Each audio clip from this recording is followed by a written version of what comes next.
Bonsoir à toutes et bonsoir à tous. Une femme ce soir, Aurélie Croisier de Lac-Vivier. On peut dire d'elle qu'elle est passeuse d'expérience et que depuis l'âge de 12 ans, elle raconte ses voyages à l'étranger. En 2009, postale, elle laisse place au blog curieusvoyageuse.com. Elle est autrice de nombreux romans, de récits et guides de voyage. Elle a été salariée puis adjointe de direction en France et en Chine, puis dans la communication touristique à Paris. En 2010, une double agression bouleverse sa vie. C'est l'objet du livre qu'elle vient de publier aux éditions Mama Éditions, Briser l'armure du GBH à la pleine présence, avec une préface de Lucille Bélan. Bonjour, bonsoir Aurélie Croisier de l'Activie. Bonjour Joël, bonjour tout le monde. Bonjour, moi je pense qu'on devrait commencer tout de suite par parler de ce que c'est que le G. GHB, vous avez du mal à le prononcer, c'est pas évident. À la fin de votre livre, vous avez un entretien avec Samira Dedzar, qui est médecin hospitalier à l'hôpital Fernand Vidal au CEIP d'addictovigilance. Vous expliquez ce que c'est que le GHB. Oui, en fait, alors j'ai pas tout l'acronyme qui explique ce que c'est, mais c'est une substance chimique qui permet la soumission chimique. En fait, c'est une substance qui a été détournée, je pense, dans les années 80. Ça a commencé à ce moment-là. Au départ, pour que les personnes, comment dire, boostent leur puissance à des fins, je crois, de sport, quelque chose comme ça. Et ils se sont rendus compte qu'il y avait aussi un effet sur la mémoire. Et assez rapidement, ça a été utilisé dans des milieux de soirée pour droguer les personnes concrètement et pour pouvoir abuser d'elles. Et donc, moi, j'avais connaissance de ça dans les années 2000, mais je ne pensais pas que ça circulait partout dans le monde, y compris en Asie. Mais concrètement, le GHB, qu'on appelle aussi la drogue du violeur, c'est le terme qui est un peu plus connu parfois. On a aussi entendu parler du GBL, mais tout ça, en gros, c'est le détournement de substances chimiques à des fins d'agression, de viol ou de vol. Et donc, concrètement, vous êtes en soirée, vous avez votre verre avec vos amis, vous buvez, etc.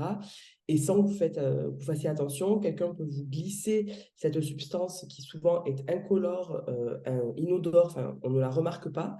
Vous continuez votre soirée, vous buvez votre verre, et en fait, après, vous vous réveillez plusieurs heures après avec un gros blackout et un gros vide, en fait, et vous ne savez pas ce qui s'est passé. Et donc, c'est vraiment assez horrifiant comme manière de faire parce que non seulement, très souvent, il y a viol ou agression ou vol, encore une fois, mais on est totalement, on n'a aucune mémoire et en plus, vu que ça désinhibe, il y a un effet désinhibateur de la substance, on n'a pas de marque sur son corps, on ne sait pas ce qui s'est passé du tout. Donc, en gros, c'est ça, le GHB, on peut l'appeler encore une fois la drogue du violeur, et c'est cette substance utilisée à des fins de soumission chimique. Alors, c'est exactement le gamma-hydroxybutane de sodium. C'est une substance naturelle qui est déjà sécrétée par le cerveau. On en a tous un peu dans le sang. Elle est d'abord utilisée en anesthésie générale pour des actes de courte durée. Elle a une durée de vie de 20 minutes environ, c'est pas énorme, hein. Et donc, elle a été détournée dans les années 80. Elle a été classée dans les stupéfiants en 2019.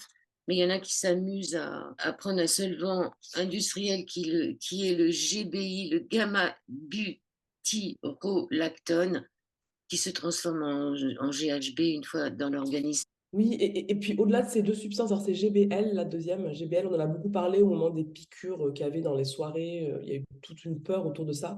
Mais au-delà de ça, en fait, le pire, c'est que c'est l'armoire à pharmacie familiale qui peut devenir outil de soumission chimique.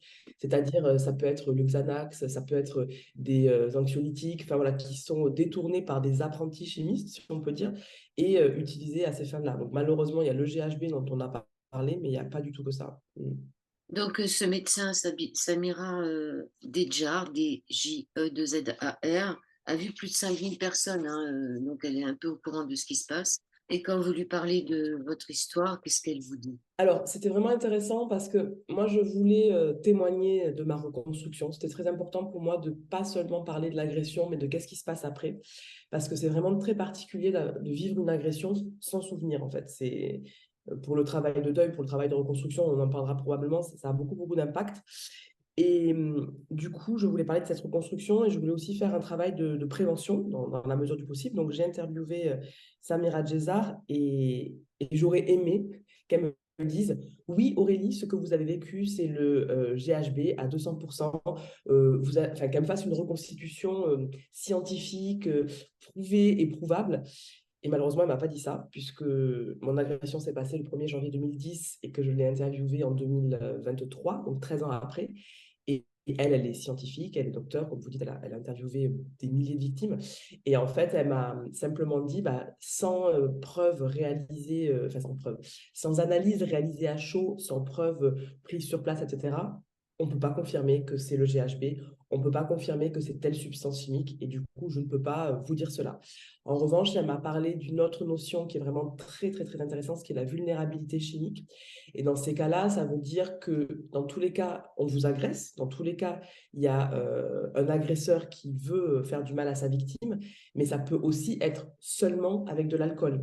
Mais dans tous les cas, la fin est la même en fait.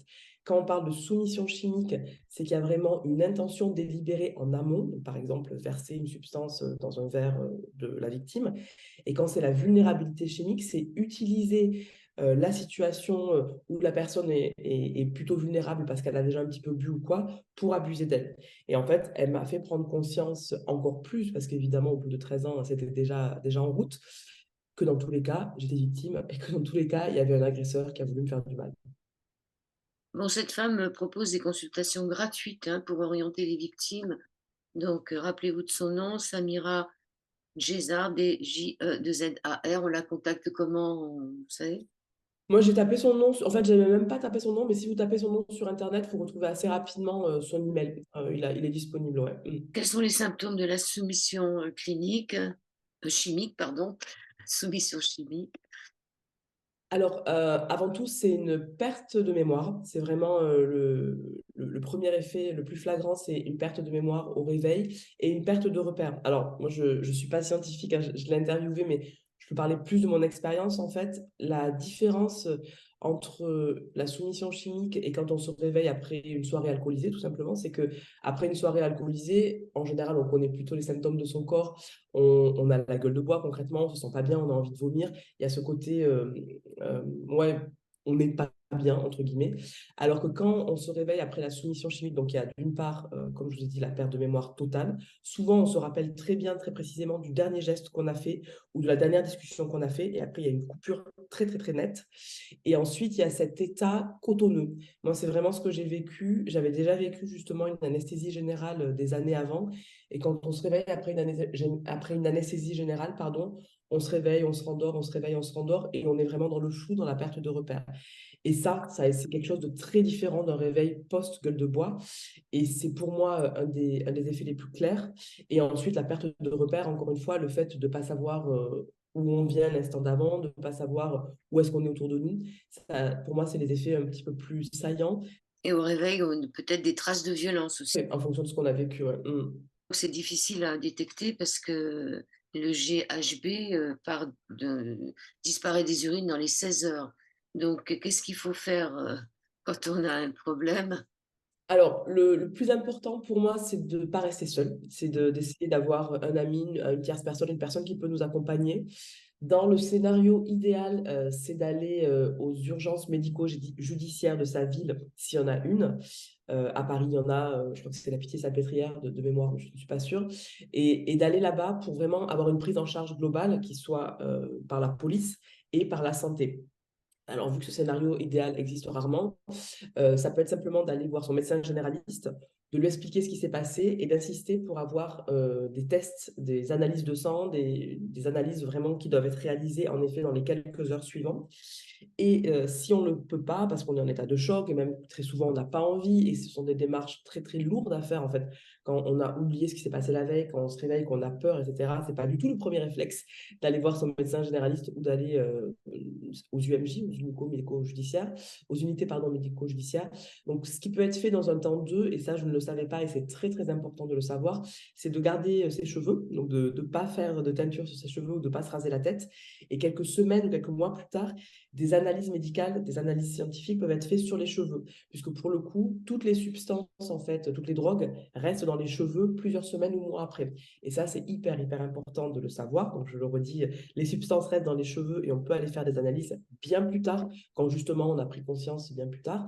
Et ensuite, c'est très important pour moi d'aller porter plainte ou faire une main courante pour être vraiment positionné en statut de victime. Parce qu'encore une fois, vu qu'on ne se rappelle pas de ce qui se passe et que c'est très, très, très, très, très traumatique d'avoir aucun souvenir, on a du mal à se positionner comme une victime.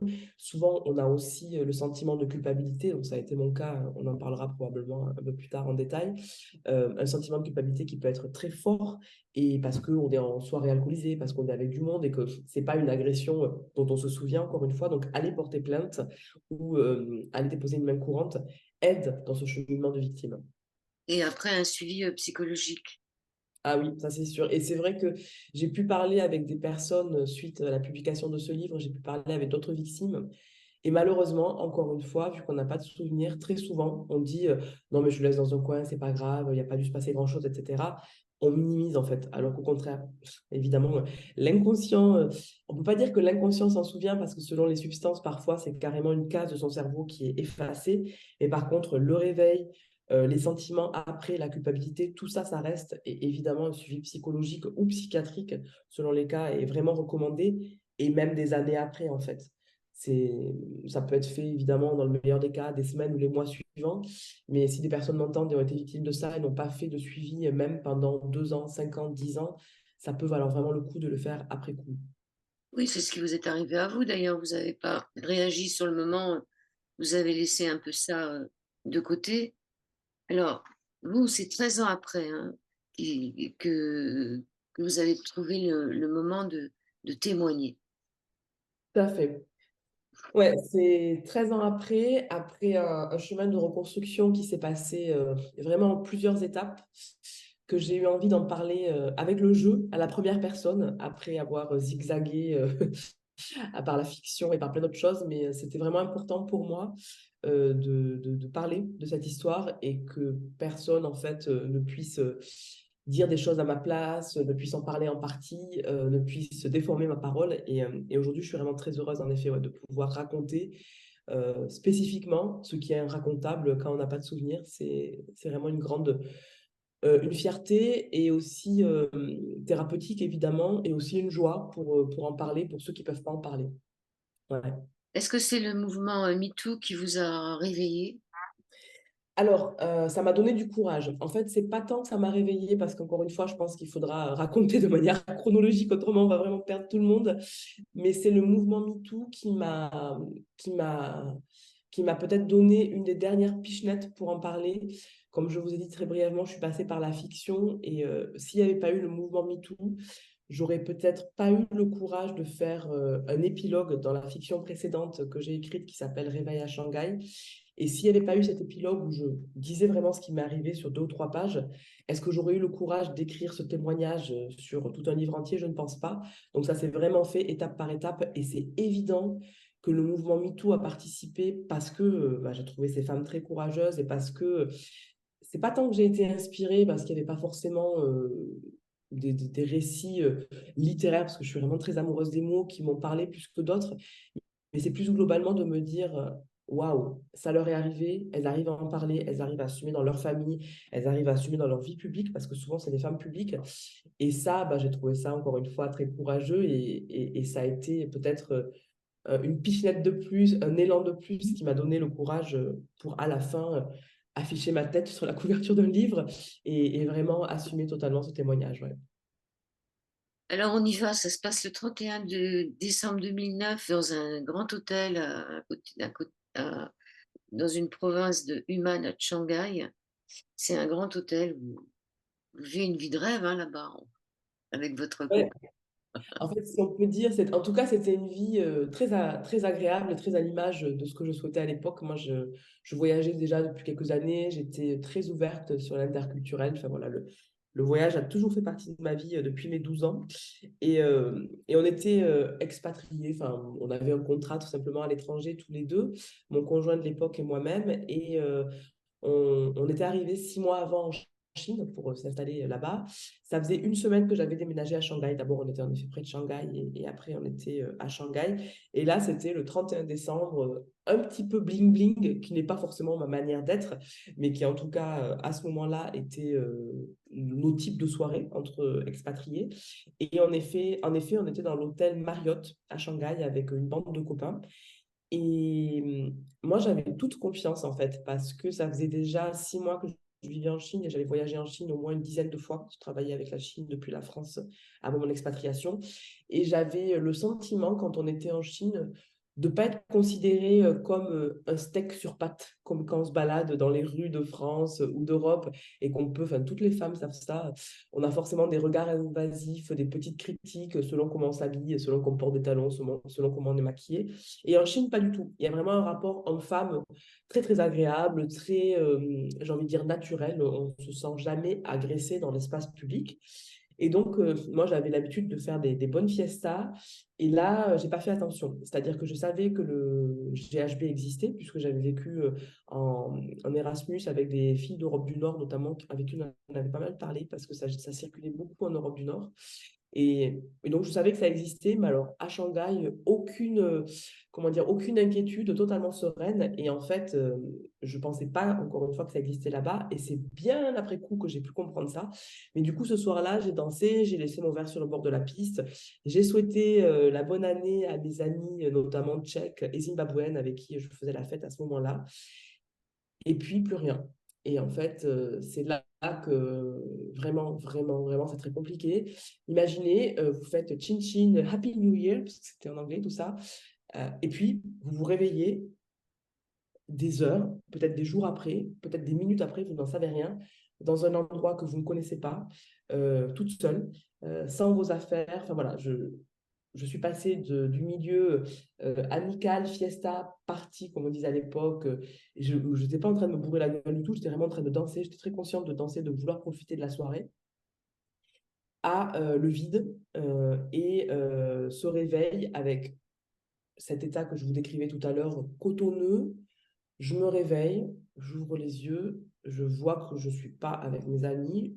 Je comprends vaguement que je suis dans un salon de massage, sachant qu'en Chine, à l'époque, il y avait des salons de massage, un peu comme les salons de coiffure chez nous, ouverts, bon, chez eux, H24, toute la journée, toute la semaine, sans connotation sexuelle. C'est vraiment un lieu où les gens vont se faire masser avec grande convivialité. Et voilà, j'ouvre les yeux, je comprends que je suis dans un salon de massage, je me rendors, je rouvre les yeux, j'ai peur, je me dis où est-ce que je suis, je me rendors. Et ça, ce côté cotonneux, rendormissement, réveil, rendormissement, dure je ne sais pas combien de temps. Et à un moment, je me réveille un peu plus et je me dis, je veux rentrer chez moi. Une idée très fixe, je veux rentrer chez moi. Et là, je cherche mon sac à main, je cherche mes clés, mon portable et j'ai rien. En fait, je suis habillée, j'ai ma robe, j'ai mes bottes, j'ai mes collants, j'ai mon t-shirt, mais j'ai pas mon portable. Encore une fois, j'ai pas mon sac à main, et j'ai pas ma veste en fait. Et je suis dans un endroit que je connais pas, donc je vois 3 personnes autour de moi, 3 femmes masseuses avec leur petite blouse, qui me regardent avec des yeux horrifiés, hyper grands. Alors, j'étais habituée à être regardée à Shanghai parce que j'ai les yeux clairs, les cheveux frisés, c'est pas la norme chinoise, mais là, elles ne me quittent pas des yeux. Heureusement, je parle chinois, c'est un détail qui a vraiment son importance. Et je ne sais pas ce que je bredouille ou ce que je bafouille, en tout cas, je dis que je veux rentrer chez moi et je vois les personnes qui ne comprennent pas, elles non plus, et qui ne peuvent pas du tout me rassurer. J'ai hyper peur. Finalement, j'arrive à expliquer que je veux rentrer à mon appart. Donc, je vous l'ai dit tout à l'heure, ça faisait une semaine que je vivais à Shanghai. Par bonheur, ma mémoire long terme fonctionne encore et je me rappelle de mon adresse. Alors ça, c'est pareil, ça paraît un détail, mais Ulmutilou, Ting An Tu, Shanghai, c'est pas quelque chose hyper fluide à se rappeler quand on est français. Et donc, je me rappelle de mon adresse. Je me fais raccompagner à la maison par le gardien de l'immeuble d'à côté, probablement. Aucune idée d'où était cette adresse, en fait. La seule chose que je sais, c'est que c'était dans le centre-ville de Shanghai parce que dans le centre-ville de Shanghai, il y a des gros néons, des néons bleus sur une autoroute et on sait que c'est le centre-ville de Shanghai. Mais jusqu'à aujourd'hui, je ne sais pas où c'était. Je ne sais plus du tout combien de temps dure le transport, le trajet avec cette personne. Est-ce que c'est 5 minutes, 10 minutes ou 1 heure? Tout est flou, tout est ouateux. Mais la seule chose que je sais, c'est que je veux rentrer chez moi, je veux être rassurée, je veux retrouver mon conjoint qui donc n'est pas là. J'arrive chez moi, j'ouvre la porte et là, je tombe sur 2 copains, des copains de mon conjoint qui étaient pour les vacances avec nous. Et ils ne me rassurent pas, ils ne me prennent pas dans les bras, ils font «Ah!» une espèce de grande tête comme ça. Et je me dis, OK, qu'est-ce qui se passe? Donc, je rentre chez moi, je vais me laver les mains dans la salle de bain. Et là, je comprends. Je comprends pourquoi tout le monde me regarde comme ça. J'ai une énorme bosse sur la tête, du sang, et tout mon visage qui dégouline. Et là, je me dis, OK, je comprends rien à ce qui se passe. Je demande à mes potes, à nos potes d'appeler mon ex-conjoint, enfin mon conjoint. Vous avez compris, il est devenu mon ex entre-temps. Bref, mon conjoint de l'époque, qui revient. Mais déjà au téléphone, il me dit, mais qu'est-ce que tu as fait? Qu'est-ce qui s'est passé? Je lui dis, je sais pas. Il revient dans mon appart et là, encore une fois, tout ce que je voulais, c'était un câlin, être rassuré, qu'on me dise Aurélie, ça va aller. Il est face à moi, il me dit comment il s'appelait? Pourquoi tu m'as trompé? Avec qui t'es parti? Qu'est-ce que t'as foutu? Pourquoi t'es parti si longtemps? Il m'agresse en fait. Et c'est atroce. Imaginez, vous savez pas ce qui s'est passé. Vous découvrez votre corps comme ça.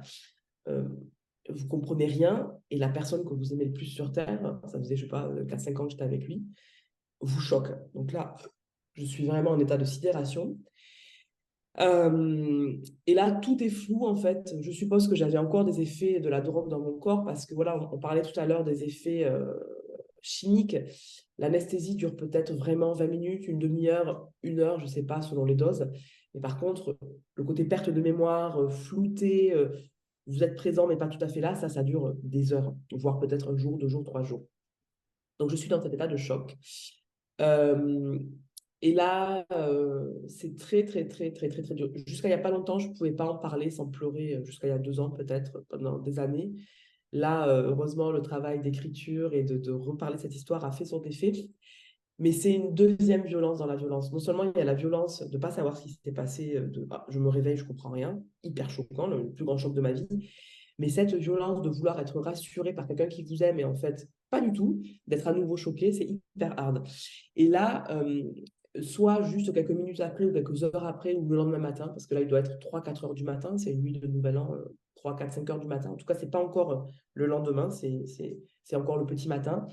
Soit le petit matin, soit quelques heures encore plus tard, il me raconte sa version de l'histoire, en fait, et qui est mon unique reconstitution de la soirée jusqu'à maintenant. Lui me dit, bah, je faisais la fête, moi j'étais assis à table avec les copains, je pensais que tu dansais avec tes copines, et puis vers 2-3 heures du matin, je vois tes copines qui sortent des toilettes, et t'es pas avec elles, et elles voient que t'es pas avec moi. Et là, on te cherche. Et en fait, l'une de mes amies, qui s'appelle Pavla, qui est la Tchèque, avec qui j'ai dansé une grande partie de la soirée, a eu aussi un blackout, a eu aussi un trou. Donc, a priori, elle a aussi vécu la même chose que moi, sauf qu'elle s'est réveillée dans les WC de l'hôtel. Et quand elle se réveille, en fait, il me cherche et il me voit nulle part. Donc, il commence à avoir peur. Il voit mon portable, enfin, mes affaires sur la banquette de la table où on était. Et il commence à me chercher partout dans l'hôtel. Sauf que l'hôtel, c'est grand. Il ne me trouve pas. Il demande à voir les vidéos de surveillance de l'hôtel. Et là, mon ex me voit sortir de l'hôtel de dos. Donc, on reconnaît mes cheveux. Avec un homme, a priori, asiatique, de son look. On ne voit pas son visage, on le voit sortir de l'hôtel, on nous voit dans la queue de taxi, et puis plus rien. Probablement qu'on prend un taxi ensemble. Une demi-heure ou 1 heure après, il me voit re-rentrer toute seule dans l'hôtel, et il me voit ressortir 10 minutes plus tard de l'hôtel, et plus rien. Et jusqu'à ça, enfin, et au-delà de ça, pardon, il voit rien de plus. Et cette reconstitution, en fait, lui, c'est ce qu'il a quand il revient. Donc évidemment, il se dit, elle est sortie avec quelqu'un, quoi. Et moi, encore une fois, à 5-6 heures du matin, je ne comprends rien, je lui dis, je ne sais pas. Je suppose, et j'ai pas de mémoire de ça, que je me nettoie mon visage, que je me débarbouille, etc. On va dormir. Et là, l'épreuve continue.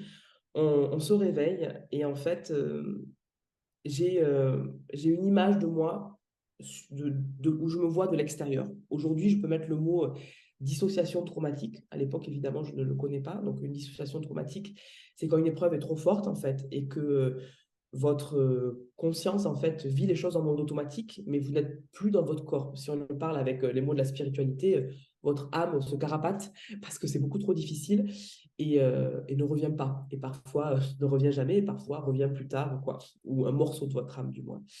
Et donc moi, à ce moment-là, quand je pense aujourd'hui, je me vois de l'extérieur, comme si j'étais au niveau du plafond. Et je vois en fait mon ex-conjoint, je ne connais pas ses raisons, mais je suppose qu'il avait besoin d'être rassuré sur sa virilité, sur ma fidélité. Et on a un rapport sexuel. Euh, Est-ce qu'il était consenti ou non consenti? On ne peut pas dire vraiment que j'ai consenti, puisque j'étais encore droguée littéralement. Et ça, en fait, je m'en rappelle. Et donc, c'est un viol conjugal. Et il m'a fallu 10 ans pour poser ces mots-là. Donc, c'est une deuxième agression sexuelle dont j'ai tous les souvenirs. En fait, je vois très bien son corps, je vois la scène, je sais comment j'ai pas envie, je sais que je suis pas présente. Et encore une fois, pourquoi il a fait ça? Bah, probablement parce qu'il pensait que j'avais été infidèle et que probablement ça lui a fait du bien de se libérer les bourses et de se dire que c'est bon, j'étais encore sa chose, quoi, sa femme. Et là, on est le 1er janvier. La vie continue, si on peut dire. J'avais cette énorme bosse sur la tête. J'ai été dans un hôtel, pardon, dans un hôpital shanghaïen me faire recoudre en chinois. Mon ex-conjoint n'a pas jugé nécessaire de m'accompagner, donc je suis partie toute seule à Shanghai. Ça faisait 6 mois que je vivais là, trouver un hôpital, tout ça. C'était ultra traumatique. Je reviens à la maison le soir après avoir été recousue. Ce que me disent ses potes et lui-même, c'est mets de la glace, ça va passer. C'était à peu près les seuls mots de réconfort que j'ai pendant 48-72 heures. Les copains repartent en France. Mon ex, à ce moment-là, vivait dans une autre ville à 2 heures de train, donc il repart dans sa ville. Et moi, je venais de commencer un nouveau job une semaine avant à Shanghai, dans une entreprise franco-chinoise. Et donc, j'arrive avec mon œuf sur la tête, mon bleu, machin. Et je m'étais dit, je vais leur dire que j'ai glissé sur un pavé, quoi. Et donc là, je retrouve ma nouvelle chef, qui est française, Vanessa, qui avait à peu près mon âge. Moi, je ne vous l'ai pas dit, mais je crois que j'avais 28 ans à l'époque. Voilà, 28 ans, elle devait avoir 30 ans. Et, euh, et je lui dis, voilà, que j'ai glissé. Et elle me fait une blague devant tout le monde, quoi. Tout le monde rigole un peu à la cantonade, quoi. Dans l'open space, on était une dizaine de personnes. Et là, je me dis, ça va pas être possible. Et je lui dis, Vanessa, il faut que je te parle. Je pense qu'il y avait une espèce d'instinct de survie en moi, probablement, je sais pas, un élan de vie, quoi. Et je lui dis, il faut que je te parle et je lui explique ce qui s'est passé en 2 mots. Et là, elle me regarde et elle me dit, Aurélie, c'est pas normal ce qui s'est passé. Ce qui s'est passé. Elle me dit, je comprends pas, je sais pas si c'est une agression, je sais pas quoi que ce soit, mais en tout cas, tu n'as pas pu vivre ça toute seule comme ça. Et elle me dit, on n'est pas chez nous, on n'est pas en France, on va aller voir notre avocate qui est franco-chinoise, qui était chinoise mais qui parlait parfaitement français, et on va lui demander quoi faire. Et en fait, à ce moment-là, Vanessa, ça a été la première à me considérer comme une victime, en fait. C'est-à-dire qu'il s'était passé 3 jours, 4 jours depuis l'agression. Et cette Française, je lui ai dit depuis plein de fois, c'est devenu une très chère amie. Elle m'a sauvé la vie, en fait, parce qu'elle n'aurait pas agi comme ça, elle ne m'aurait pas considérée comme une victime. Je ne sais même pas dans quel état je serais aujourd'hui. Donc, on a été voir notre avocate qui s'appelle Sudoron. Je lui ai réexpliqué mon histoire. Donc, quand je leur ai expliqué en détail, elles se sont toutes mises à pleurer. J'ai pleuré avec elles. Et elles m'ont dit, bah, déjà, il faut aller à la police, en fait. Il faut aller porter plainte. Ce que je disais tout à l'heure, il faut te mettre dans une situation, c'est pas normal ce qui t'est arrivé. On va à la police, on a du mal à me considérer comme une personne dont on veut prendre la déposition parce qu'on se dit, bah, c'est l'expatrié qui s'est bourré la gueule au point final. Finalement, le policier veut bien prendre ma plainte en chinois, donc mon avocate traduit tout ça.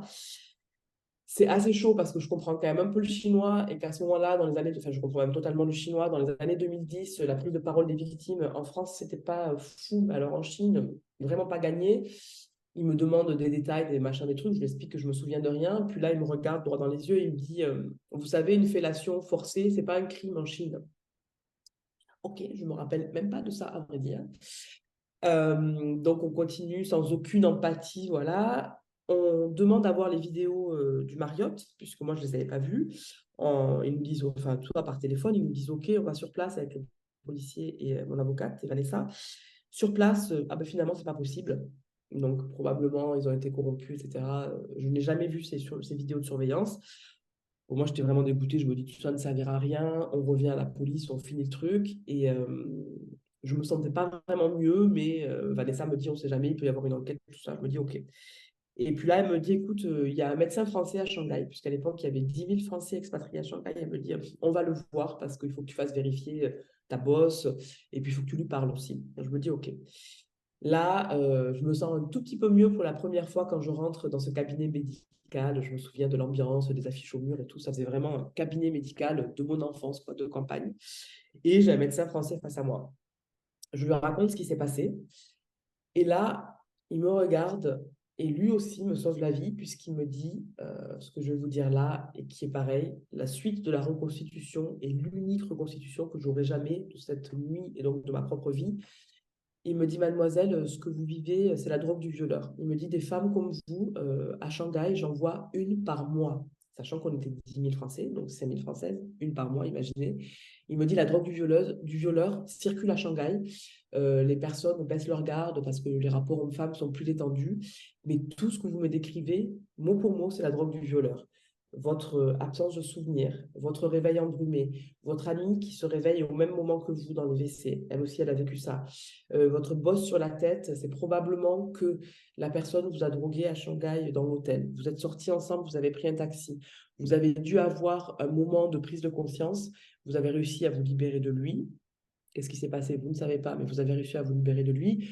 Vous êtes revenu dans l'hôtel dans un état un petit peu de conscience pour retrouver vos amis, mais vous n'avez pas assez de repères, vous ne les avez pas retrouvés. Vous êtes ressorti, donc ce qu'on vous voit à l'écran ressortir. Et là, vous avez dû tomber de votre hauteur sur le bitume, d'où votre bosse, parce qu'en fait, il y a plein d'égratignures. Et il me dit, probablement quelqu'un vous a ramassé et vous a mis dans ce salon de massage jusqu'au moment où vous vous réveillez, un Chinois ou un Shanghaïen, et vous n'avez pas été violé parce que votre corps s'en serait souvenu. Alors, ça, on y reviendra plus tard. C'était pas tout à fait juste. Mais à ce moment-là, de l'entendre et toute cette reconstitution, ça m'a sauvée parce qu'en fait, ouais, J'ai une question. Est-ce que vous êtes retourné dans ce salon de massage pour avoir non. des explications de comment vous étiez atterri là? Je ne suis pas revenue dans le salon de massage parce que je ne sais pas quel était ce salon de massage. Je n'ai jamais eu l'adresse. Je n'avais que le souvenir qu'il y avait un paysage qui ressemblait au centre-ville de Shanghai. Mais un peu, c'est comme si je vous disais, je reconnais les quais de la Seine à Paris, quoi. Donc, un salon de massage sur les quais de la Seine, comme un salon de coiffure, il peut y en avoir plein. Je n'ai jamais retrouvé l'adresse. Je n'ai jamais pu parler aux personnes qui m'ont sauvé la vie aussi, qui m'ont ramassé, qui m'ont mis dans qui m'ont mis dans ce salon de massage et qui après m'ont mis dans ce taxi. Du coup, le médecin à Shanghai me dit ça et me dit c'est le GHB, vous avez été victime, voilà, c'est ça dont il est question. Et là, quand je retrouve Vanessa juste après, et puis évidemment les jours et semaines suivants, pardon, je me dis c'est ça. Parce que ce que je ne vous ai pas dit dans ma petite reconstitution, tout de même, c'est que quand mon ex-conjoint est reparti à Changzhou, il était en colère contre moi. C'est-à-dire que pour lui, je m'étais bourré la gueule toute seule et tout ça était de ma faute. Et au moment où il reprend son train et où on se sépare, donc avant que je retrouve Vanessa et tout ce passage-là, il me dit, ça te servira de leçon parce que j'ai vécu plein de soirées alcoolisées avec lui qui trouvaient probablement que je me bourrais trop la gueule, quoi. Donc la culpabilité enfoncée dans ton cœur à 3 milliards de pourcents, vas-y, quoi. Et donc là, quand le médecin me dit ça, que c'est le GHB, que c'est la drogue du violeur, je me dis, c'est pas de ma faute. Donc il y a une petite détente par rapport à ça. Sauf que le travail de sape qui avait été fait les 3 4 jours précédents était bien trop puissant. Et quand je raconte ça à mon ex-conjoint très rapidement, que je lui dis voilà, que j'étais à la police porter plainte, que j'ai vu ce médecin qui me dit ça, il me dit est-ce que tu veux que je revienne à Shanghai pour te voir, pour qu'on en parle? Je dis ah ben non, c'est pas la peine, ça va aller. Et à ce moment-là, moi, j'étais arrivée depuis 6 mois en Chine. J'avais un boulot hyper florissant, une vie d'expat très animée. Je bossais beaucoup, j'avais une très grande vie sociale, etc. Bah, j'ai mis ça dans un coin de ma tête, quoi. Je me suis dit, non, mais c'est bon, c'était un accident. Je parlais même pas d'agression du tout, hein, de viol conjugal encore moins. Et je me suis dit, ça va aller, on laisse ça dans un coin. Vanessa, ma boss, s'occupait de moi. Elle avait un rôle un petit peu de grande sœur, d'amie. Elle me demandait comment ça allait, mais pour moi, c'était OK, quoi. J'avais vraiment mis ça en mode petit caillou au fond de ma chaussure. Et puis, ma vie continuait, quoi. Et en fait, j'ai quand même essayé de faire suivre par un psy en me disant, bon, ça m'aidera peut-être. Mais il n'y avait pas de psy francophone, donc je n'ai pas voulu trouver un psy anglophone à ce moment-là. J'ai trouvé une coach qui m'a aidé un tout petit peu et qui m'a dit c'est quand même un gros morceau ce que vous avez vécu. Il faudra vous faire aider à un moment ou à un autre. Mais là, déjà, pour aller mieux au quotidien, moi, je me disais que ça allait, mais elle me disait tout de même pour aller mieux, essayez de trouver une activité ou quelque chose qui peut vous aider à transformer ce que vous avez vécu et à vous libérer un petit peu. Et à ce moment-là, j'ai investi l'écriture, en fait, différemment. Parce que moi, comme vous l'avez dit tout à l'heure, j'écris depuis l'âge de 12 ans, des cartes postales, des carnets de voyage, etc. J'avais ouvert ce blog de voyage, mais qui n'était pas vraiment une œuvre littéraire, on va dire. Et à ce moment-là, j'ai vraiment beaucoup écrit.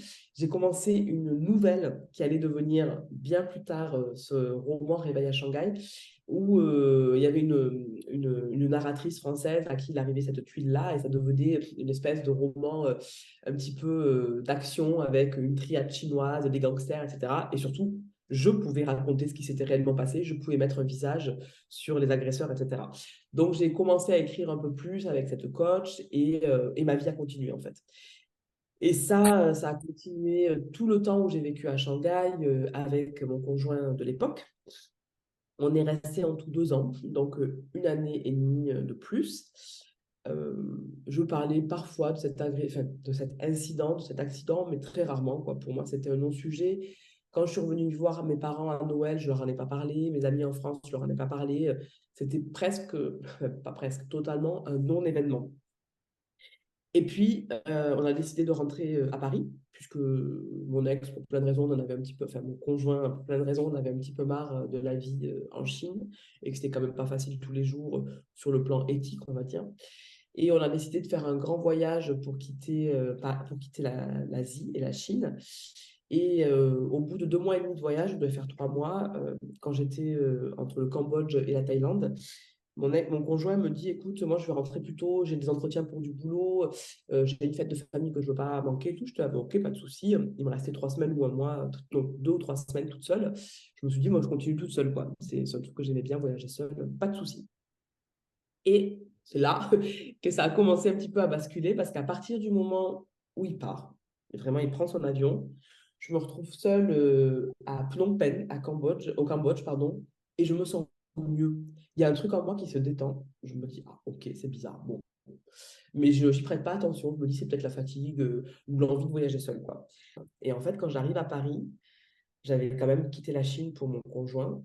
Je le retrouve et là, je sais direct que je vais le quitter lui parce que je sais qu'il n'a pas été à la hauteur de la situation. Je sais qu'il y a un truc qui ne va pas. En fait, il y a une espèce de prise de conscience.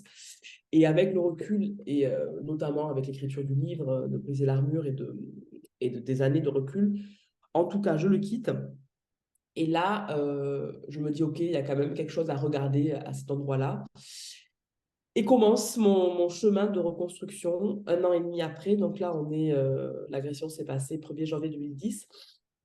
On est l'été 2012 et je fais une première psychothérapie. Donc, je suis avec Bernadette Simonet, cette psychothérapeute relaxologue. Et la première question que je comprends, c'est la plus importante que je peux me poser à ce moment-là, c'est pourquoi j'ai laissé mon ex-conjoint me traiter comme ça.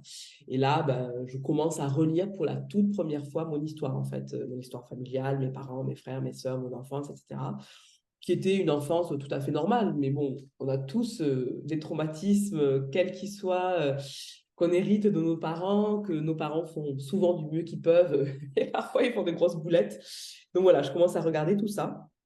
Et puis à ce moment-là aussi, je m'intéresse à la méditation. On m'a parlé à plusieurs reprises des amis à qui je parlais de choses et d'autres, de la méditation Vipassana. Et je décide de faire un stage Vipassana. Donc, je ne sais pas si vous connaissez la méditation Vipassana ou si tout le monde dans les auditoires connaîtra, mais c'est une technique de méditation très particulière. En fait, ça se dit être la méditation héritée du Bouddha directement, en lignée directe. Et quand on l'apprend, on part pour un stage de 10 jours où pendant 10 jours, on est dans un centre de méditation, on n'a pas le droit de parler, on n'a pas le droit de lire, on n'a pas le droit d'écrire, on n'a aucune distraction possible. Pour moi, le plus dur, c'était de ne pas avoir simplement un crayon et un stylo. On est dans le silence total et dédié à la méditation et on médite 10 heures par jour. Donc à la fin, tu apprends à méditer pendant 100 heures, tu sors de là, tu sais méditer. Et c'est hyper efficace, ça manque un petit peu de douceur pour les occidentaux que nous sommes, puisque c'est vraiment une technique asiatique dans l'héritage du bouddhisme, quoi. Et pour les Français, les Occidentaux qui ont quand même la comprenette qui fonctionne tout le temps, je pense que ça ne s'adresse pas à tout le monde parce qu'encore une fois, ça manque un peu de douceur. Mais moi, à ce moment-là, voilà, ça m'apprend à méditer. Je sors de là, c'est très efficace. Et ça m'apprend, enfin, ça me permet aussi de renouer avec des images de mon inconscient, qui évidemment, tu fais le silence pendant 10 jours et tu médites pendant 100 heures, tu as le temps d'avoir des choses qui ressortent. Et je peux décrypter tout ça avec ma psy, qui justement est très ouverte à tout ce qui est méditation, etc. Donc voilà, je commence à faire un premier travail de fond et à comprendre pourquoi mon ex m'a traité comme ça. Et ça va mieux. J'en parle à mes parents, j'en parle à mes proches. Et voilà. Et puis, au bout de 9 mois, je me sens mieux. J'ai retrouvé un boulot à Paris. J'écris beaucoup. J'ai des premières publications, des éditeurs qui trouvent mon blog et qui me proposent de publier mon premier livre, qui est un récit de voyage sur la Chine. Donc, vraiment, ma vie va sur ses rails, et je me dis à ce moment-là, ben voilà, la drogue du violeur m'a permis de sortir de ma vie avec mon ex, de sortir de mes rails, et maintenant ma vie est lancée. Là, on est courant 2012, début 2013, je rencontre quelqu'un, un Malien avec qui je vis une super histoire, et en fait, un super début d'histoire. Et là, il y a un gros morceau de ma vie qui commence, qui est, je trouve, un nouveau boulot super dans le tourisme et dans la communication. J'écris beaucoup, mon blog fonctionne hyper bien. Je suis invitée aux quatre coins du monde, en Namibie, au Canada, pour parler de mon blog. Enfin, c'est vraiment, je vis, je ne veux pas dire ma meilleure vie, mais je vis une très, très chouette vie. Je m'engage très rapidement avec ce Malien, cet amoureux. On se paxe, on se marie.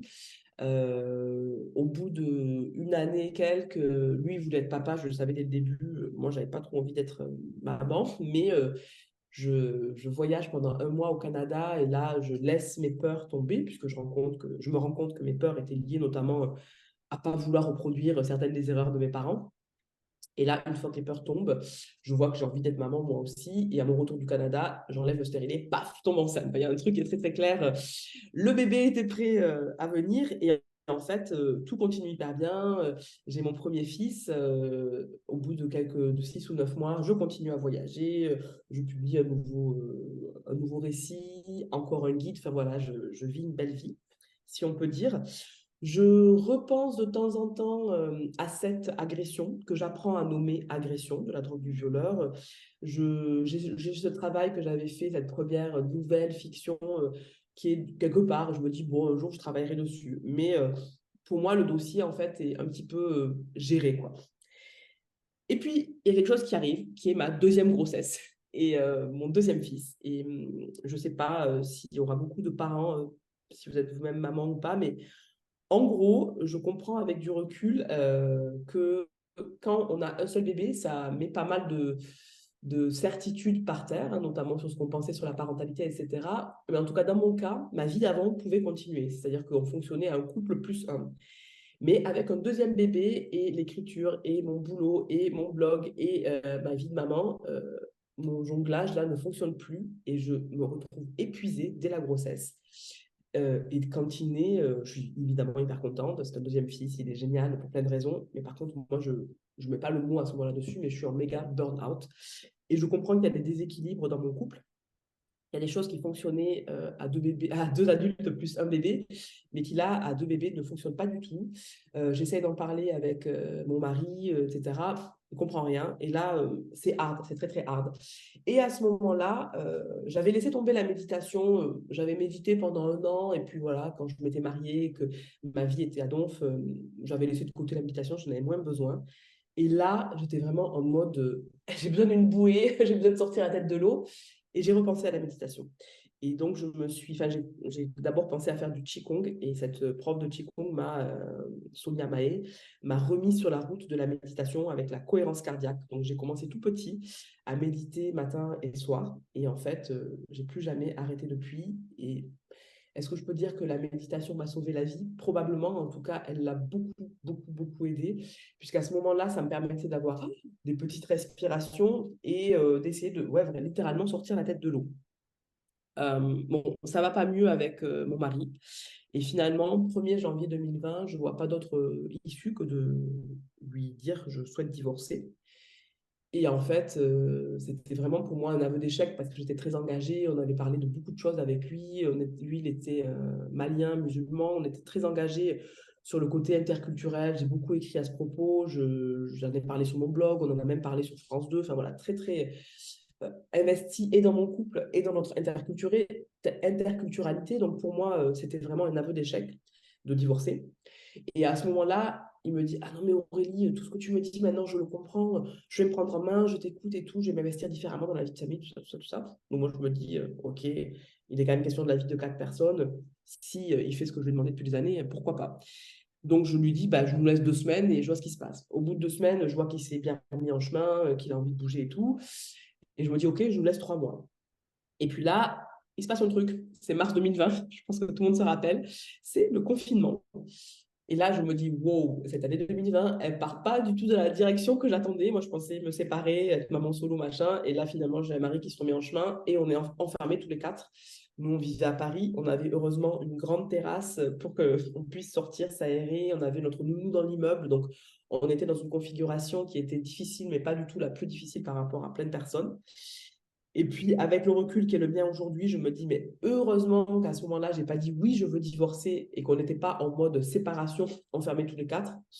Je pense que je n'aurais pas survécu.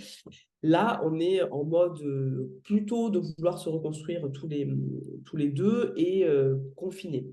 Sachant que moi, quand je lui ai dit, OK, on repart pour 3 mois pour voir comment ça fonctionne, à ce moment-là, je me suis dit, donc c'était juste avant qu'on apprenne le confinement, je me suis dit, je ne peux pas demander à mon mari de se remettre en route et moi de le regarder et de me dire, allez, vas-y, remets-toi en chemin et puis le couple, ça va fonctionner, quoi. Je m'étais dit, tu as probablement des griefs contre moi qui fait que notre couple ne fonctionne pas, je me remets aussi en chemin. Et cette décision, sachant que j'avais arrêté ma psychothérapie 10 ans avant, ça a été le début de la suite de ma reconstruction parce que lui me dit, moi, le plus gros reproche que je peux te faire, c'est que tu me parles mal. Donc, ma violence verbale. J'étais là, ok, ma mère était dans ce truc-là quand j'étais petite, elle me criait dessus et tout. Pour moi, ça faisait partie un peu de la norme. C'est pas dramatique, quoi. Mais je dis, d'accord, si tu penses que la manière que j'ai de parler, c'est le seul problème dans notre couple et que grâce à ça, tout va aller parfaitement, bah, ok, je me remets en route par rapport à ça. Donc, je rappelle Bernadette Simonet, je me remets en chemin avec elle. Et puis là, le confinement.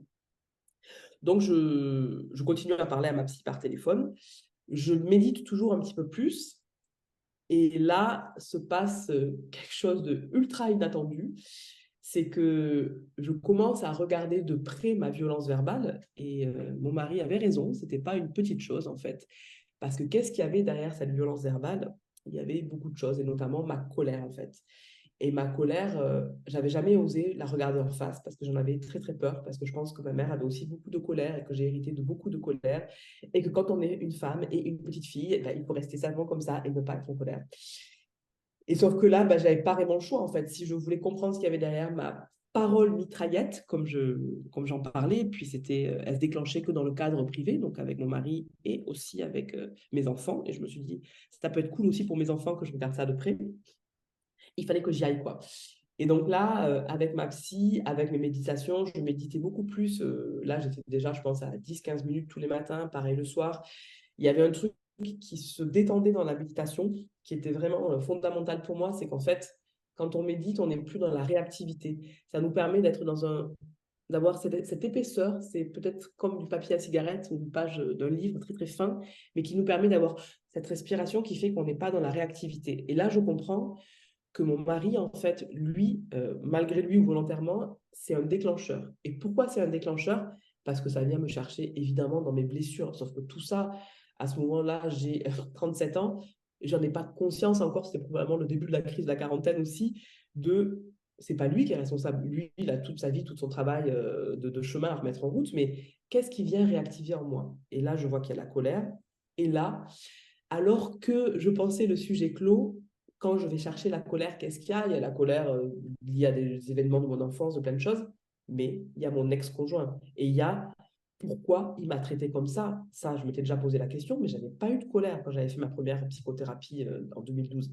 Et là, alors qu'on était enfermés, confinés, je ressens toute la colère contre mon ex-conjoint au téléphone avec ma psy, sur mes méditations, en écriture, et heureusement. Et justement, la question se pose, c'est pas grave d'être en colère en fait. C'est même juste quand on est en colère parce qu'il y a un dictateur dans notre pays, quand on est en colère parce qu'on est frappé ou quoi, la colère c'est un super moteur de vie et c'est un super élan de vie. Et là, je le comprends. Mais la question, c'est pas est-ce que c'est bien ou c'est mal d'être en colère, mais c'est qu'est-ce qu'on fait de sa colère. et je vous le donne en mille, l'écriture a été une super bonne réponse. Et à ce moment-là, alors que depuis la naissance de mon deuxième fils, ça faisait 2 ans que j'arrivais plus à écrire, et c'était la première fois depuis que j'avais 12 ans que je n'écrivais plus, je me suis remise à écrire. Et en fait, j'ai ouvert un document qui s'appelait 10 minutes et je me suis dit, quoi qu'il arrive pendant ce confinement, quoi qu'il arrive pendant cette année 2020, j'écris 10 minutes par jour. Le monde peut s'arrêter de tourner, j'écris 10 minutes par jour. Et là, ça a été ouf parce que ça m'a permis en conscience de transformer cet élan très, très puissant qui était en moi. Ça m'a permis de l'accueillir, ça m'a permis de comprendre les mécanismes qu'il y avait à l'œuvre. Enfin, vraiment, ça a été ultra fort. Et là, ça a été vraiment le début de ma reconstruction parce qu'à ce moment-là, il y a plein de choses qui se sont passées et c'est ce dont je parle très en détail dans le livre. Et je sais que je suis déjà un peu longue, donc je vais peut-être pas forcément tout raconter en détail, mais ouais. Sur les 10 minutes par jour, vous dites que vous avez lu le livre d'une femme survivante des camps d'Auschwitz, Charlotte Delbo, qui disait car ce serait trop bête à la fin que tant soit mort et que vous viviez sans rien faire de votre vie. Et ça, c'est vraiment, vous avez eu des lectures à cette époque-là aussi, hein, beaucoup. Ouais, ben c'est ça, en fait, pendant le confinement, il s'est passé 1 milliard de trucs. Je pense que là, mon âme est totalement revenue et qu'elle s'est mise au boulot à 2000%. Donc là, vous citez Charlotte Delbo, qui est en effet une autrice survivante des camps d'Auschwitz. Et comment on peut résumer cette citation magnifique que vous citez, qui est dans le livre, c'est écrire me justifie. En fait, j'ai eu le sentiment qu'écrire me justifiait, qu'écrire pouvait me réparer et qu'écrire pouvait ouais, me justifier toute mon existence, en fait, tout simplement. Tout simplement. Tout simplement. Et alors qu'on était enfermés, vous vous rappelez, le confinement, on l'a tous vécu, hein, certains mieux que d'autres, mais en tout cas, ce qui est sûr, c'est qu'on n'avait pas de liberté et que tout s'écroulait autour de nous parce qu'à ce moment-là, on ne savait pas combien de temps ça allait durer, on ne savait pas ce serait quoi la suite, etc. Et ben moi, j'avais ma page sur laquelle j'étais ultra libre et où je pouvais bitcher sur mon mari quand je n'en pouvais plus, parce que c'était pas parfait non plus, remercier mes enfants de leur joie, revisiter toute cette histoire de la drogue du violeur et me dire mais c'est pas possible que j'ai vécu ça, revisiter mon enfance, etc. Enfin, la liberté était immense en fait, et elle était immense comme l'est l'espace dans mon cœur. Et il y a eu ça aussi. Il y a eu réinvestir la méditation très différemment. Il y a eu me rendre compte que oui, tout était fermé à l'extérieur, pardon, mais que tout était ouvert à l'intérieur et qu'en fait, j'avais un espace incroyable à découvrir. Et c'est vraiment là où j'ai commencé à me connecter avec mon âme. J'ai fait des expériences très variées. J'ai eu plein de rencontres que je raconte en détail dans le livre avec une passeuse d'âme qui s'appelle Marissa Hugued, avec qui j'ai pu discuter avec elle et pour mieux comprendre ce qui se passait à l'intérieur de moi. Enfin, il y a vraiment eu un changement fondamental qui s'est passé en 2020 et qui agit encore à travers moi aujourd'hui, 4 ans après, qui sont les conséquences de tout ça. Et la première conséquence très concrète, ça a été donc la place de l'écriture dans ma vie. À ce moment-là, j'étais salariée dans la communication, dans le tourisme. J'adorais mon job, ça faisait 7 ans que j'y étais. Sauf qu'on espérait le monde d'après. On était très, très innocents. On pensait que dès qu'on serait déconfiné, il y aurait le monde d'après. Mais en tout cas, moi, j'avais envie de participer à ça différemment. Et je me suis dit, est-ce que je pourrais pas vivre de ma plume et vivre de l'écriture et faire que écrire, cette chose qui me met tellement en joie, parce que je ne vous ai pas dit, écrire aussi me met en joie. En fait, même aujourd'hui, vous me donnez un carnet, un stylo, n'importe où, n'importe quelle situation, ça me met en joie. Et je me suis dit, est-ce que je pourrais pas écrire, en fait, plutôt que d'être dans la communication pour le tourisme. Sauf qu'il y avait des peurs, les peurs liées à l'argent, les peurs liées à mon héritage, à plein de choses. Et je suis partie en week-end de méditation. J'avais prévu de me faire une petite retraite Vipassana toute seule, 3 jours où je faisais que méditer près de Paris. Par hasard, ce week-end-là, c'est tombé, je l'avais prévu depuis 3 mois et c'est tombé à la fin d'un délai de réflexion que mon entreprise m'avait donné pour savoir si on voulait faire partie d'un plan social, parce qu'il y avait un plan social et ils nous proposaient, si on était volontaire, très sympathiquement, plutôt que de désigner tout le monde, de nous dire, si vous avez envie, on vous soutiendra dans votre projet, donc dites-nous plutôt que de désigner des volontaires, plutôt que de désigner des commis d'office. Donc, je me suis dit, OK, pendant ce week-end Vipassana, je vais réfléchir à ça. C'est tombé le week-end de l'assassinat de Samuel Paty. des annonces, j'en ai des frissons encore quand je vous en parle, des annonces du confinement, enfin vraiment, c'était le monde se refermait, c'était le couvre-feu, on allait avoir un couvre-feu, Samuel Paty était mort, et moi, je me disais, tout s'écroule autour de moi, mais évidemment, ce que je veux faire, c'est écrire. Et donc, j'ai pris ma décision après 3... Et j'ai eu le Covid en plus ce week-end-là, pour la première fois. Je me rappelle, je bois ma tasse pendant que je médite, et là, je ne sens plus rien. Et je me dis, OK, je ne sens plus, je ne sens plus, je ne sens plus, c'est le Covid. Mais j'avais une seule certitude, l'écriture pouvait me sauver et pouvait contribuer à notre monde. Donc, j'ai pris le plan social.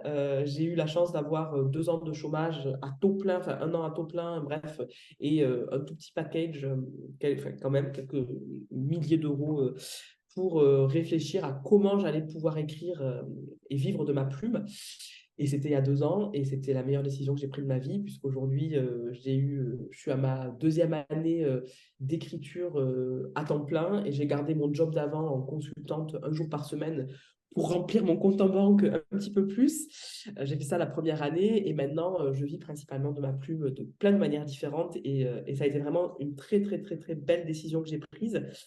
Et ça, on va dire que ça a été le premier effet très, très, très visible de toutes ces journées confinées, de toutes ces journées tournées en fait vers l'intérieur. Et le deuxième effet qui a été fou et que auquel j'aurais jamais pu prétendre en fait, c'est que l'invisible a pris une part fondamentale dans mon quotidien. En fait, et alors on peut le nommer invisible, je sais pas, oui, Oui, parce que vous retrouvez la foi. Vous renouez avec la foi. C'est peut-être pour ça que l'invisible est revenu. exactement. Et c'est tout à fait ce que j'allais dire. Je le nomme parfois avec pudeur invisible, plus grand que moi, à l'intérieur de moi, la foi, la vie avec un grand V, la nature, la source. En fait, il y a plein de manières de le nommer. Et je ne veux jamais être excluante, en fait, quand j'écris ou quand je parle de ça, parce que je me dis, les mots sont des ponts ou alors ce sont des murs. Et je ne veux pas que, parce que le mot Dieu ou le mot foi fait peur à beaucoup de monde, que ça bloque mon message et mon partage surtout, puisqu'évidemment, ce n'est qu'un témoignage et je veux vraiment pas du tout convaincre ou convertir qui que ce soit. Mais en tout cas, à ce moment-là, j'ai renoué avec ma foi, et le plus grand que moi, à l'intérieur de moi, la vie avec un grand V, a commencé à prendre toute sa place. Et à ce moment-là, ça s'est fait par touche. En fait, c'est très difficile de dire, ah, j'avais pas la foi, ah, j'ai la foi. Mais j'ai senti dans mes méditations que quand je faisais le vide, c'était une grande détente. J'ai renoué avec ma foi chrétienne qui était, je pense que c'est à ça que vous faisiez allusion, quand j'avais 17 ans, donc j'ai un terreau familial chrétien, quoi, même si je n'étais pas à la messe du tout tous les dimanches. Et quand j'avais 17 ans, j'ai participé à un pèlerinage avec une copine où on a fait que chanter pendant une semaine à Thésée. Et à mon retour, j'avais eu cette prise de conscience qui était que Dieu, en fait, il est présent dans le regard de chaque être humain. Et que Dieu, c'est rien d'autre que ça, que la flamme de vie, l'étincelle de vie dans chaque être humain. Et en fait, là, j'ai compris que pendant le confinement en 2020 et depuis et maintenant, que enfin, que chaque être humain est une part divine incarnée, et qu'en fait, chaque être humain a une part de Dieu dans son cœur qui bat. Et si le mot Dieu ne vous va pas, et si le mot part divine ne vous va pas, bah, c'est la vie avec un grand V, c'est la nature, c'est la source, on y met ce qu'on veut, c'est plus grand que soi, à l'intérieur que soi. Et là, ça a commencé à se manifester parce qu'il y avait du vide pour la première fois dans ma vie. Moi, je ne l'ai pas forcément dit, mais j'ai toujours été ultra speed, ultra active. Voilà, je bossais, j'étais maman, j'écrivais des bouquins, j'écrivais mon blog, enfin, j'étais assez costaud. Et là, bah, tout s'est arrêté. Donc déjà, mon problème de burn-out pendant le confinement, ça s'est résolu puisque unité de lieu, unité de temps. Et puis surtout, il y a eu de l'espace pour autre chose. Et cette autre chose, c'est quoi? C'est que je pense que pendant 37 ans, je pensais pouvoir résoudre les problèmes de ma vie ou vivre ma vie uniquement avec mon cerveau et mon petit jeu. Et à ce moment-là, j'ai compris que si on le laisse lui à l'œuvre, eh ben, que le cœur prend la main, si on peut dire, bah, c'est 1000 fois plus efficace. Janvier 2023, vous rentrez à Paris après un voyage à Madagascar, je crois, très en forme, prête à partager cette énergie vibrante avec votre mari. Et qu'est-ce qui se passe? Et là, voilà, c'est le dernier chapitre de ma vie qui est encore en cours aujourd'hui. Donc, je ne pourrais pas du tout en parler avec autant de naturel que celui du GHB parce que j'ai pas du tout tout ni processé, ni digéré. Et puis malheureusement, au niveau juridique, c'est encore à l'œuvre. En fait, je rentre d'un voyage à Madagascar où, en effet, j'ai reconnecté avec beaucoup d'énergie, avec les baobabs. Voilà, chaque voyage, parce que je suis aussi autrice de voyage, j'écris des guides de voyage, je voyage pour écrire sur mes voyages. Chaque voyage est l'occasion aussi de reconnecter avec des énergies maintenant aux quatre coins du monde. Et quand je reviens de Madagascar, j'ai cette énergie. Mon mari se ferme, je suis très surprise. Et en fait, je découvre très rapidement après qu'il me trompe et qu'il me ment. Et on avait un engagement très, très, très, très, très fort. Moi, je pensais qu'on était en chemin l'un vers l'autre depuis 2020. Pour moi, je lui racontais tout ce qui m'arrivait dans l'invisible, toute ma foi. En fait, on avait un engagement spirituel hyper fort, pensais-je. Et là, je comprends que, bah non, c'est quelqu'un qui, pour des raisons qui lui appartiennent, me ment depuis des années, me trompe. Mais le plus fort, c'est pas tant d'être trompé, parce qu'il y a plein de manières d'être couple, en fait. C'est le fait qu'il me mente aussi fort et qu'il me mente sur le sacré. Parce que là, moi, à ce moment-là, début 2023, je suis déjà très proche de qui je suis aujourd'hui, avec toute cette place pour la puissance divine, en fait, dans ma vie du quotidien. Et tout ce magnétisme et tout cet invisible qui est mon quotidien, qui est ma vie, qui est le pilier central de ma vie.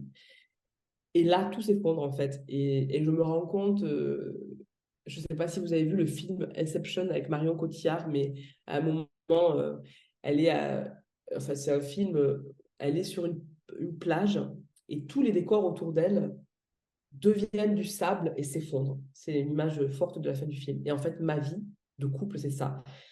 Le jour où je comprends qu'il me ment sur tout, tellement de choses, mais pas que sur la tromperie, sur beaucoup d'autres choses, tout autour de moi, ça devient du sable et ça s'effondre. Et là, je me dis, waouh! Et en fait, à ce moment-là, je comprends que ça va être une rupture très compliquée. Je suis sûre que je vais divorcer. C'est pas, là, c'est plus, je vais lui laisser une chance ou quoi. Et quand je lui annonce que je divorce, il sent probablement ma conviction. Commence une nouvelle épreuve, qui sont les violences conjugales, psychologiques. Donc, je n'ai pas été frappée physiquement, mais les violences psychologiques étaient tellement intenses que j'ai parfois souhaité qu'ils me frappent pour que ça aille plus vite. Parce que les violences psychologiques, c'est très difficile à prouver, c'est un temps très long, etc. Et ça se passe donc il y a pile un an. Et comme je vous disais, je suis encore en train de le vivre aujourd'hui, donc je ne rentrerai pas trop dans les détails. J'ai heureusement déménagé et je ne suis plus à sa merci, mais on a 2 enfants en bas âge, donc c'est très, très, très compliqué. Mais pourquoi je décide d'en parler, malgré toute la difficulté, et pourquoi j'ai décidé d'en parler dans le livre, parce que c'est en effet le dernier chapitre de mon livre, c'est parce que, comme vous l'avez compris, ce dont je témoigne avant tout, c'est ma reconstruction et tout mon cheminement. Et en fait, si j'avais pas vécu l'expérience du GHB, si j'avais pas vécu ces 12 ou 13 années d'empuissancement, de cheminement qui a été par phase et dont les dernières années ont été les plus fortes, est-ce que j'aurais été capable de partir? Je pense pas. Je pense que d'une manière ou d'une autre, j'aurais pas eu assez de force parce que je me doutais de manière très, très inconsciente et très, très, très légère de la puissance de l'épreuve que je vis encore aujourd'hui. Et si j'avais pas eu tout ce chemin de reconstruction, j'aurais pas été capable de le vivre. Et du coup, c'est la raison pour laquelle j'en parle, parce que je voulais pas terminer en mode happy end, je suis guérisseuse et tout va bien. C'est pas ça, ma vie. Oui, puis vous dites que vous avez de la chance parce qu'il y a combien de femmes qui ne peuvent pas partir pour des raisons financières, pour des raisons, et qui sont obligées de subir, même si elles ont envie, elles ne peuvent pas. En Donc, fait, c'est tout à fait ça. C'est que les violences conjugales, on en parle comme priorité nationale. Alors, je peux vous dire, c'est du pinkwashing. J'ai appris ce terme-là, mais alors, excusez-moi, ça, c'est vraiment pour le côté priorité nationale et tout ce qui s'en gargarise. Il n'y a aucun moyen à l'aide sociale à l'enfance, aucun moyen dans les commissariats, malgré la bonne volonté des gens qui y travaillent, aucun moyen au niveau juridique. Et vraiment, ça demande de déplacer des montagnes. C'est-à-dire que je ne serais pas la femme qui vous parle là, puissante, parce que je me dis être une femme puissante aujourd'hui, et je pense que vous le sentez quand vous avez lu ce livre. En tout cas, c'est pas ma puissance à moi, c'est la puissance de plus grand que moi à travers moi. Donc, voilà, j'ai pas de mal à le dire aujourd'hui. Je n'aurais pas ces ressources spirituelles. Je n'aurais pas mes parents, je n'aurais pas mes amis, je n'aurais pas l'argent de ma famille, enfin de mes parents ou mon propre argent. Mais c'est impossible. Ça vous demande de bouger des montagnes parce que les violents en face de vous, ils connaissent les failles du système et elles sont très nombreuses et ils s'en servent à longueur de temps pour vous écraser. C'est des menteurs, c'est des stratèges, etc. Donc, ouais, c'est de ça dont je veux témoigner, qu'on peut se bouger, mais que ça demande beaucoup d'énergie. ce que j'ai retenu, c'est qu'il faut accepter ce qui vous est arrivé et il faut pardonner. Mais on pardonne à qui? À lui ou à vous? Alors ça, c'est vraiment les cadeaux que j'ai eus l'an dernier. Et heureusement qu'ils étaient là parce qu'il y a beaucoup de choses qui cohabitent en moi. Il y a en effet la colère, donc vous sentez la colère contre la société notamment. Euh, mais l'an dernier, donc tout ça s'est passé autour de mes 40 ans, ça a été fou. Il y a eu plein de, voilà, je te raconte en détail, des signes très très forts. Et il y a eu un moment où j'étais en Égypte pour le travail à nouveau pour les guides Petit Futé et pour lesquels j'écris.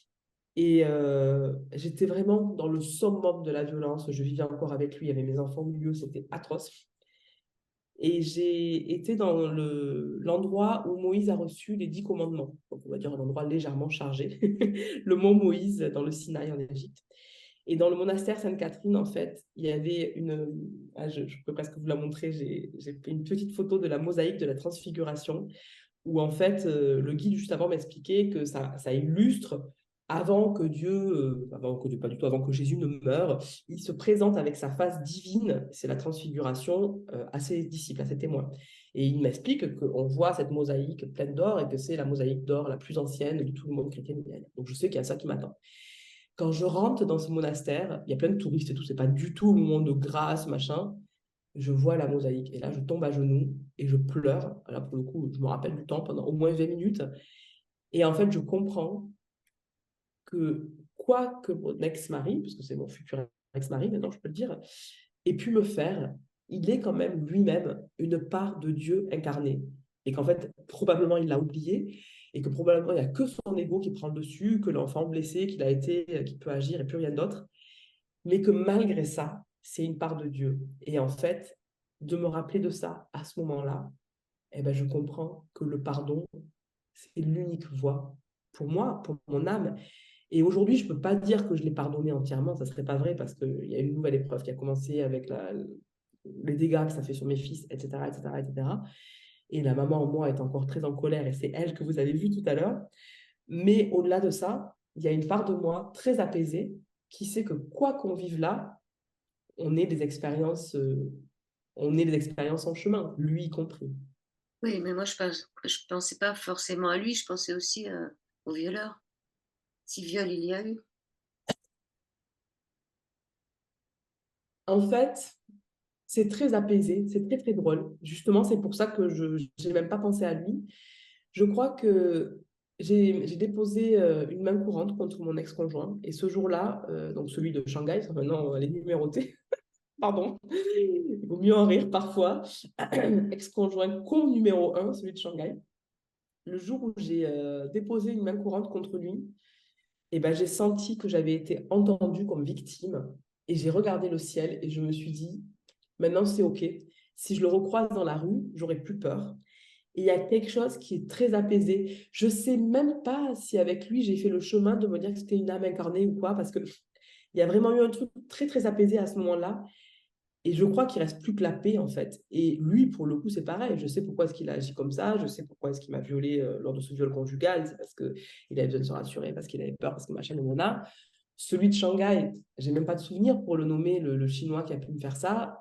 En effet, qui a potentiellement pu me violer ou pas, parce qu'entre-temps, j'ai compris qu'on est tellement désinhibé avec le GHB qu'il a pu me violer et que j'ai pu me rhabiller et que j'ai pu avoir aucune trace sur mon corps.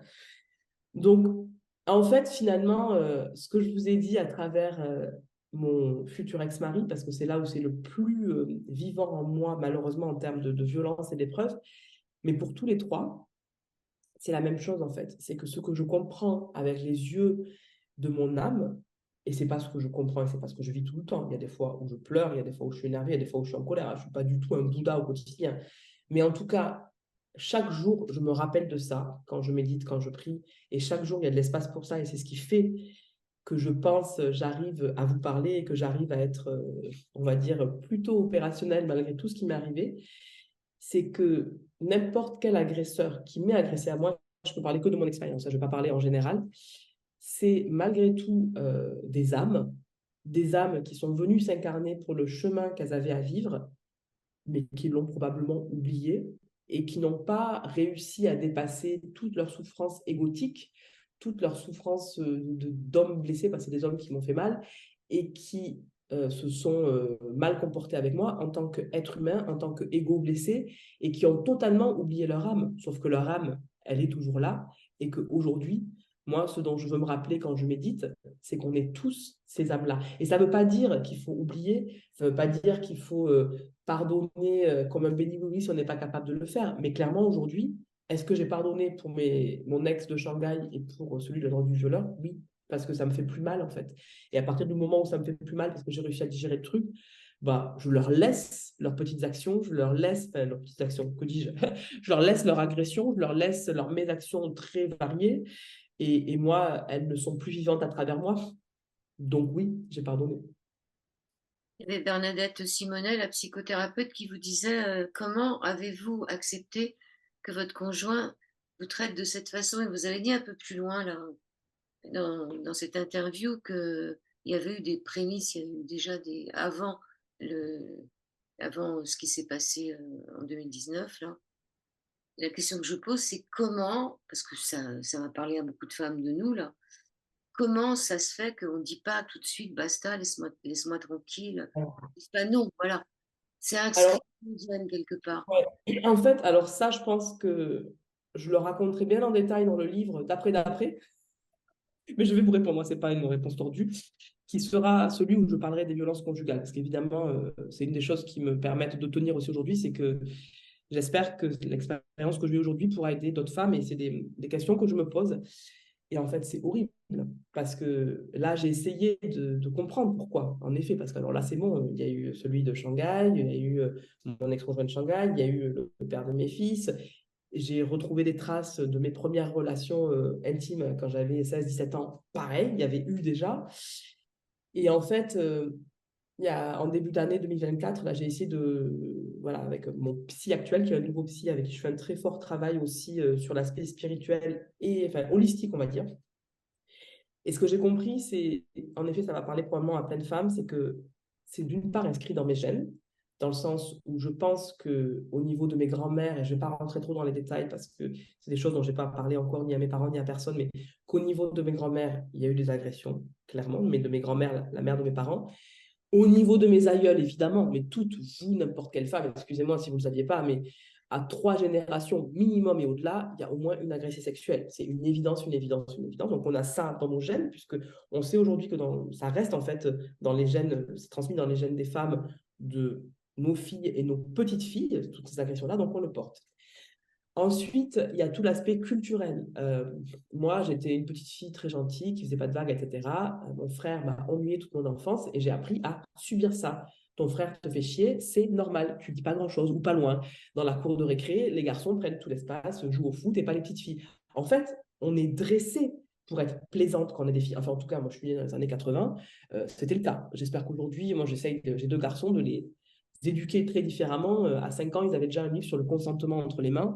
Et j'espère que voilà, qu'on éduquera les générations futures différemment. Mais votre génération, la mienne et malheureusement celle de beaucoup de personnes qui nous écouteront, on est dans ce truc de une fille doit pas faire de vagues et une fille doit prendre soin. Donc il y a tout ce terreau-là. Et après, moi, on m'a pas appris à dire non. Le consentement, on me l'a pas appris. Donc dans mes premières relations sexuelles, et ça c'est quelque chose que j'ai mis dans le livre, tous mes non étouffés qui valaient entier consentement. Et cette phrase-là, je pense qu'elle peut résonner. J'espère pas pour vous, mais malheureusement, je pense que oui. Et pour vous, chacune qui nous écoutez, tous mes non étouffés qui valaient entier consentement. C'est-à-dire toutes les fois où on n'avait pas vraiment envie, ou pas du tout envie, mais où on n'a pas osé le dire parce que quand même, on n'a pas fait l'amour depuis un mois, parce que quand même, ah mais oui, il m'avait dit qu'il avait très envie de moi, parce que quand même, machin, machin, ah mais j'ai un peu mal, mais je vais pas le dire. Mais combien de fois en fait? Et ça, malheureusement, c'est le terreau pour après laisser mon ex-conjoint de Shanghai me traiter comme il m'a traité. Ouais.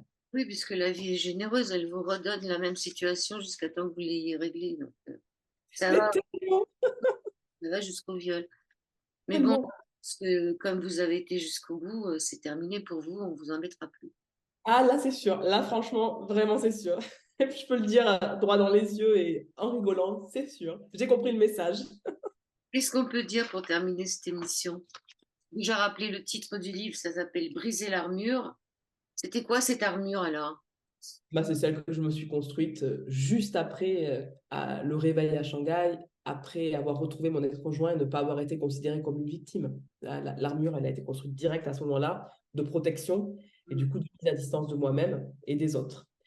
Et ce qu'on peut dire en fait, justement, aux femmes qui nous écouteront, et peut-être les hommes, hein, parce que quand même le GHB touche aussi les hommes, et malheureusement les agressions sexuelles ou les agressions en général touchent aussi les hommes. À celles et ceux qui nous écouteront, moi je vous dirais, n'ayez pas peur de fermer les yeux et d'écouter votre cœur, parce que lui connaît le chemin, et y compris sur sur les chemins de reconstruction, ça sera lui probablement votre meilleur guide. Et ben, je vous remercie. J'attends la suite avec impatience. Merci à vous, Joël, de cette super opportunité. Merci à vous. Merci.